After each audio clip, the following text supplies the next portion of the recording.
थी वो साधारण लड़की जिसके गीत सुनने के लिए स्वयं भगवान जगन्नाथ रात में बैगन के खेतों तक पहुंच गए।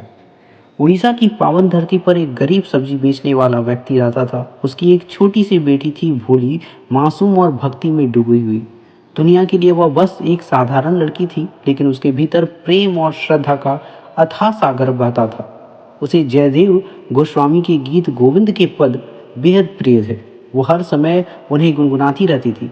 ना कोई राग, ना कोई ताल, लेकिन उसकी आवाज में एक ऐसी सच्ची भक्ति थी जो सीधे प्रभु के हृदय को छू जाती थी। दिन भर वो अपने माता पिता की सेवा करती, घर के कामों में हाथ बटाती और जैसे ही समय मिलता जय देव गाते हुए प्रभु में खो जाती। एक पूर्णिमा की रात उसके पिता ने उसे पुकारा, बेटी, चांदनी खिली है, खेत से बैगन तोड़ ला, सुबह मंडी ले जाना है।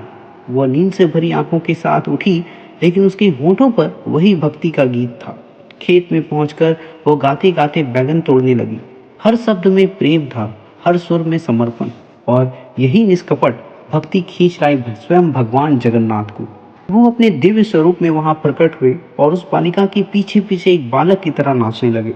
उनके पीताम्बर के धागे बैगन के कांटों में उलझते रहे, पर उन्हें उसकी कोई परवाह नहीं थी। उस समय तो बस भक्ति का रस बह रहा था। भक्त और भगवान दोनों उसमें डूबे हुए थे। अगली सुबह जब जगन्नाथ मंदिर के पट खुले तो राजा ने देखा कि भगवान का पीताम्बर फटा हुआ है। उसे लगा कि पुजारी से कोई भूल हो गई है। क्रोध में आकर उसने पुजारी को बंदी बना लिया। बेचारा पुजारी रोते हुए बोला, प्रभु, मैं निर्दोष हूँ।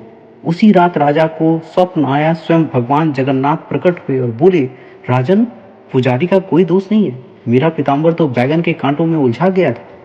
मैं अपने एक सच्चे भक्त की गीत सुनने गया था। सुबह होते ही राजा उस खेत में पहुंचा और सच में वहां कांटों में सुनहरे धागे फंसे हुए थे। यह देखकर उसकी आंखें भर आई। उसने तुरंत पुजारी को सम्मान के साथ मुक्त कर दिया और प्रण लिया कि अब से प्रतिदिन भगवान के समक्ष गीत गोविंद का पाठ होगा। तभी से मंदिर में भक्ति के वे पद गूंजने लगे, उस अनजानी बालिका की याद में जिसकी सच्ची भक्ति ने स्वयं भगवान को भी अपने पास खींच लिया।